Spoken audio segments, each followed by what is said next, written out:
নমস্কার, blog by পূর্ণিমা আরেকটি ব্লগে আপনাদেরকে স্বাগত। সকাল বাজে এখন 6:30।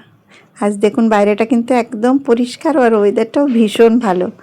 কাল রাতে ছেলে নিয়ে এসেছিল আলুতে তো প্রচুর মাটি থাকে, সেগুলো একটু ধুয়ে বারান্দায় এখানটাতে দিয়েছি ব্যালকনিতে। আর এই যে সামনে বাড়ি দিদি এসে গেছে জানলাতে। আমি তো সকালবেলা এখানে 1 কাপ চা নিয়ে দিদির সাথে একটু গল্প করি, উনিও ব্যালকনিতে এসে দাঁড়ায় আর আমি এখান থেকে দাঁড়িয়ে, সামনেই তো নিচে আমাদের রাস্তার উপরে দিদির বাড়ি, দুজনে আমরা এখানে দাঁড়িয়ে দাঁড়িয়ে একটু কিছুক্ষণ সকালে গল্প করি।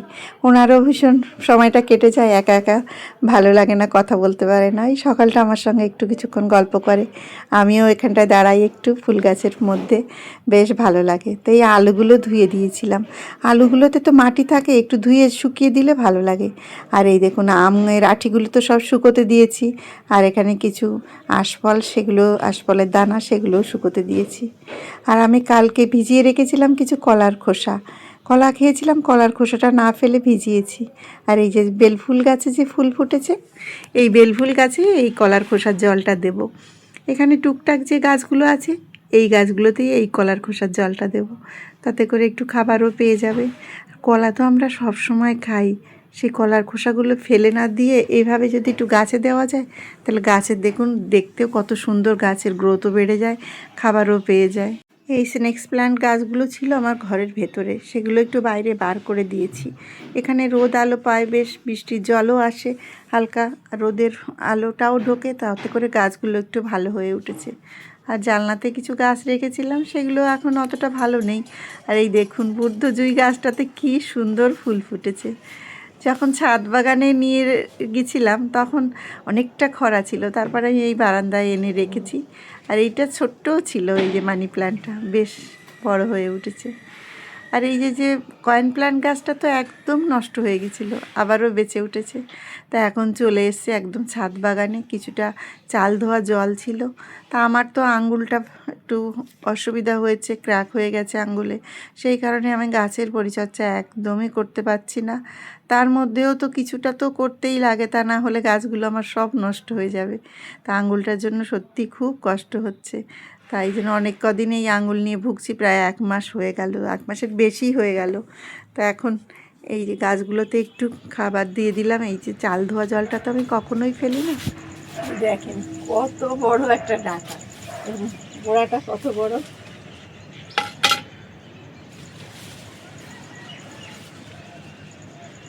এত বড় ডাঁটা আছে, আমি একা তুলতেও পারছি না। এই গোড়াটা এত মোটা, এত মোটা হয়েছে গোড়াটা। এই ডাঁটাটার নাম হচ্ছে ফুলেশ্বরী ডাঁটা। এই ডাঁটা সোজা হয়ে ওঠে, ডাল হয় না চতুর্দিকে, আর খেতে বেশি মিষ্টি এই ডাঁটাটা, কাঠো ডাঁটার থেকেও ভালো। তা গাছে দেখুন আতা পেকে গেছে, একদম সুন্দর ছোট্ট টবের মধ্যে আমার এই আতা গাছটি। তা আতা মানে পেকেছে, আমার তুলতে এত আনন্দ লাগছে। তো 2টো আতা আজ তুলবো, এত সুন্দর লাগছে। তা ভাবলাম আপনাদেরও দেখাই, এত সুন্দর ছাদ বাগানে আমার ছোট্ট গাছে আতা হয়েছে। এর আগেও অনেকগুলো হয়েছে, অনেক আতা নষ্ট হয়ে নিচে পড়ে গেছে।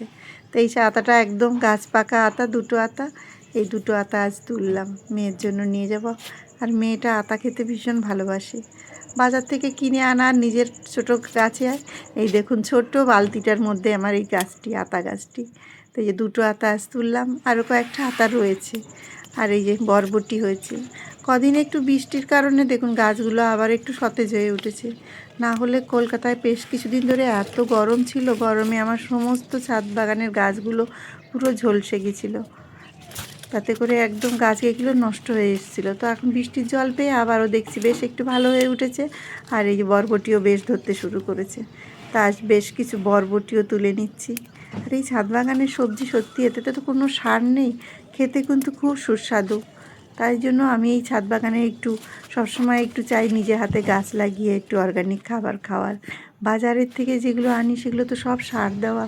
এই যে যেটুকু সবজি তুলি নিজের হাতে লাগিয়ে যে কি আনন্দ পাই আমি। 2টো তুললাম, আরও রয়েছে গাছে, ওগুলো এখনও পেকে পারেনি, ওগুলো পরে পাকলে তারপরে তুলবো।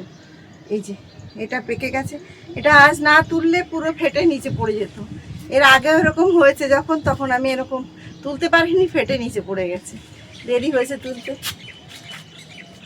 আজ গাছ ভর্তি, ছাদ বাগানে গাছ ভর্তি ইসের ড্রাগন গাছের ফুল এসছে, এত ভালো লাগছে। পুরো সাদা, আর আমি সাদা হয়ে রয়েছে। আর আজ আমি উঠেছিও অনেক সকালে, সেই 4:30 উঠে গেছি, আর ছাদ বাগানে চলে এসেছি, আর 4:45টায় চলে এসেছি। এসে দেখছি পুরো সাদা ড্রাগন ফুলে পুরো বাগান, এত ভালো লাগছে। চলুন ওগুলো দেখাই। এই যে যে ফুলগুলো ফুটেছে, সকালে যেহেতু চলে এসেছি তার জন্য একটু পরাগায়ন করে দিচ্ছি। এই পরাগায়ন করে দিলে আর একটা ফলও নষ্ট হয় না। যদিও আমার এখন পরাগায়ন করতে লাগে না, কেননা অনেক গাছ তো, আর অনেক ফুল একসঙ্গে ফোটে। সকালে প্রজাপতি আসে, ভ্রমর আসে, সব পরাগায়ন এমনিই হয়ে যায়। প্রচুর ফুল যেহেতু ফোটে, পরাগায়ন আলাদা করে করা লাগে না। তা আজ অনেক সকালে যেহেতু ছাদ বাগানে চলে এসেছি, তাই ভাবলাম ফুলগুলো সুন্দর সতেজ রয়েছে, একটু পরাগায়ন করেই দিই।